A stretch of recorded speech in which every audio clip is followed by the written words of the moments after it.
What is up? Welcome to the pod. Today we are talking about all things journaling. I put together an episode on this topic a little over 3 years ago when I first implemented it into my morning routine, and I am still doing it 5 times per week because I find that it just adds so much to my life. It's been an incredible way to really check in with myself. It's sort of like giving a friend a ring and being like, hey, how are you? And not how are you, I'm good, how are you, I'm good too sort of thing. We're not talking about social formalities here. We're talking a genuine check-in. The kind where you ask a friend how they are doing and they're like, I'm good. And you're like, no, but really, how are you? I want to know.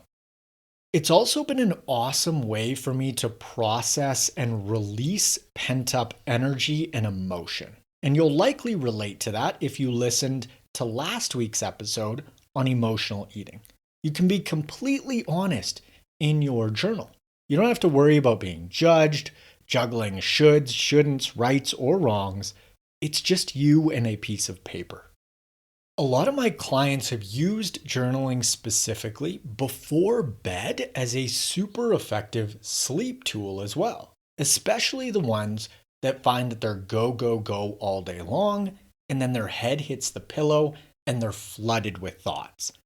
Journaling is a great way to get those thoughts out of your mind onto paper and therefore accounted for versus spinning in their brains all night. I also use it to take a little bit of time out of my day just to tune in to some of the things, people, experiences, etc. that I am grateful for and appreciate. Now, there are a million and one ways to journal. However, in this episode, I'm going to share with you exactly how I do it, and feel free to use this template as a way for you to get started if you'd like. So I journal Monday through Friday without fail. And I'd say on average, I do it for 10 to 20 minutes. Nothing crazy. I typically fill up a page or so, sometimes less, sometimes more, depending on how I feel, what I'm processing, and just what's going on at that point in my life. I start every single one of my journal entries with, "Morning, bud. How are you?" I then touch on how I slept the night before really quickly, which fortunately is typically quite well. However, if I had a drink or two, or I ate too much, or I ate too late, that may not be the case. And so reflecting on my sleep has been a quick and cool way to pattern recognize what has me sleep well versus not so much. Then if I have something that I'm really struggling with, I jump right into that because if I'm having a hard time with a specific thing, it's always top of mind. It could be something to do with my business, a family matter, a relationship issue, just a personal hardship, anything and everything. I then typically get in touch with a few things that I'm grateful for on that specific day, just because it makes me feel good. And I believe that what we appreciate appreciates us. This morning I journaled about my coffee. I'm in Guatemala at the moment, and Guatemalan coffee is delish. I wrote about all of the people that potentially played a part in getting that cup into my hand. The farmer who planted and tended to the seed and then the plant itself. Whoever processed the beans, drove them to a location to be packaged and distributed, then the grocery store clerk who put it on the shelf, the person who actually rang it up and sold it to me. I'm obviously skipping over 1,000 steps, but you get the idea. There are so many folks involved in one of my favorite parts of the day, and I find that really humbling and cool to think about. I then acknowledged how grateful I am for my body, the most complicated and intricate organism in the world as far as we know. I just laid there for 7.5 hours sleeping, and while I did that, my body essentially power washed and cleaned my brain via shooting cerebral spinal fluid into it. My organs just regenerated themselves on their own. I literally had to do nothing. My digestive tract broke down the food that I ate yesterday and shuttled the nutrients off to the areas that needed them the most. I dreamt, which helped me to process my day from a mental and emotional standpoint. And I won't bore you with any more of the details that I dug into. The point is, I wrote about being grateful for the miracle that is my body, which I'm essentially renting for hopefully 90 or 100 plus years. I then thought and wrote about some of my family members and just how awesome they are, specifically my immediate family, so my mom, dad, and sister. My mom is just the best. I absolutely adore her, and she is one of my favorite people in the world. My dad is just so cute and awesome and supportive and funny, and he's taught me so many useful lessons and life skills. He's an amazing man. My sister is the sweetest. She has an incredible heart, a great sense of humor, and I'm just so thankful that she is my sibling. I then delved into how grateful I am for my lifestyle itself. So, the fact that I'm able to travel year round with a laptop, doing something that I love career wise, and I believe is making a real difference in the world, is still somewhat mind blowing to me. And I've been doing it for 5.5 years. I've had my business for coming up on 12 years, but I've been fully remote for 5.5. Now, I'm flying to Austin, Texas in a few days, and for travel days specifically, I like to be grateful for a smooth travel experience beforehand. And so I write about it as if it's already happened.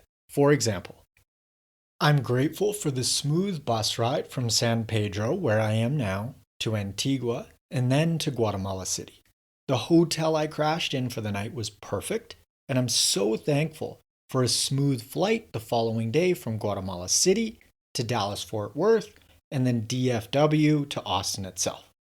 Call it woo woo or whatever, but I find this exercise super cool and calming, especially if there are a bunch of things that are out of my control, like cars, buses, and planes, just because a ton of things need to fall into place in order for me to get smoothly from here to Texas. And you can use this tactic for anything. If there's a work presentation that you're a little nervous about, or maybe a family member has a surgical procedure coming up, it can be anything. The next step is actually something that I implemented more recently, and it is as if my older self is talking to my younger self. So I'm 37, and I think about it like my 47 or 57-year-old self is giving me a little bit of guidance. And it's really interesting because I don't feel as though there is any new or revolutionary information that my older self is telling my younger self. I essentially already have these answers, right? However, framing it as if it's a more experienced version of me guiding a less experienced version of me just feels like it's easier to access the truth. Don't ask me why, just give it a go for yourself if you're interested. So today, my more experienced self mentions some things that I'm doing well, some areas that I may potentially want to look at for possible improvements via work and personal issues, and then just offered up support and encouragement. I fully understand that this might sound strange, but it's almost like having the best therapist in the world because they don't just know you really well, they essentially are you. Now, in my opinion, this is not a replacement for a therapist. I have a therapist that I've worked with twice per month for 15 plus years. I just had a session 2 days ago, and I have another one in 12 days. My therapist has been my mentor since I was about 16 years old, and one thing that he told me was that we don't have eyes on the back of our heads for a reason. We need help and support if we want to access the best versions of ourselves. I'm a big fan of therapy. Once I feel complete with that, I wish myself an awesome day, and I actually rip the piece of paper out of my journal, crumple it up, and toss it in the garbage. Some folks like to keep their journal entries. I am not one of those people. I like to wipe the slate clean, as they say, each and every day that I write. Also, just practically speaking, I don't have the physical space to keep stuff like this due to my lifestyle, nor do I want to be honest. I love the feeling of minimizing and just having less stuff. It provides me with a profound feeling of freedom and lightness. Now, this is just my process and how I go about journaling. You may want to implement something similar or something completely different. There is no right or wrong way to journal. It's just a matter of whatever works for you. And your process can be totally malleable. You might want to have a different theme every day, where maybe one day you journal about personal stuff, another day you write about family, and then another is all about work. Or maybe you have a superset framework that you use. There are no rules. Now, if you're interested in implementing some journaling, I would recommend a few things. One, use a pen, pencil, or whatever that you love writing with. This is so important because you want to enjoy the physical writing process. And if you have a writing instrument that you don't like the feel of, it won't be nearly as enjoyable or effective.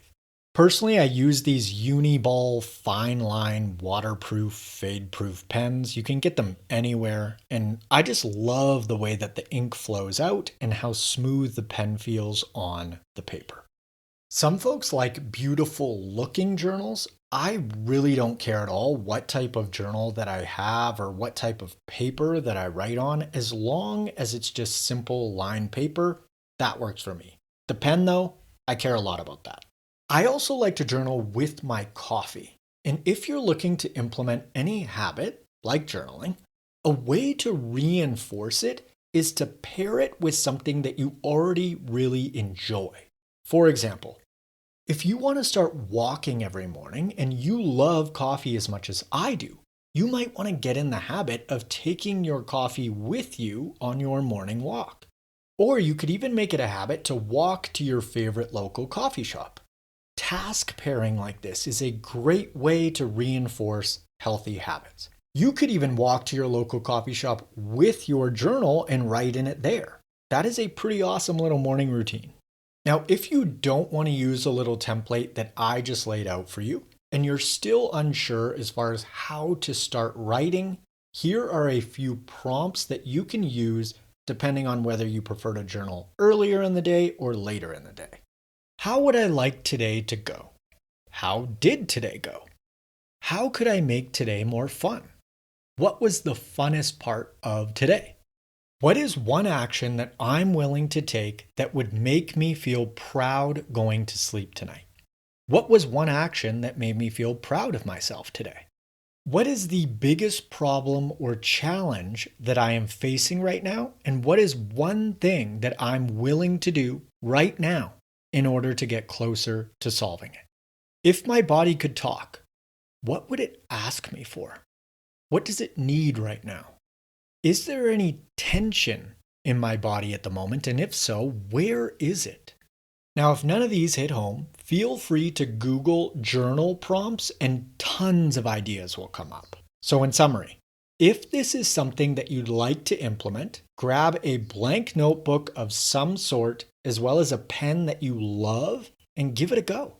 I'd recommend committing for at least 2 to 4 weeks just so that you can get in the groove and give yourself enough time to see or not see potential benefits that you are looking to get out of this practice. Personally, I absolutely love it. If you're interested in applying for one-on-one nutritional coaching and or workout design with me, you can click the link in the description below or head on over to n1fitness.com/coaching. If you're finding this info helpful and you'd like to, feel free to leave the pod a review on your favorite podcast platform, and you can follow me on Instagram at N1Fitness. On TikTok, I'm at the N1Fitness, and on YouTube at marcusadu/N1Fitness. If you'd like to stay up to date on the newest episode releases, you can hit the subscribe button. Thanks so much for tuning in. I hope that you found this episode useful, and I will catch you on the next one. See ya.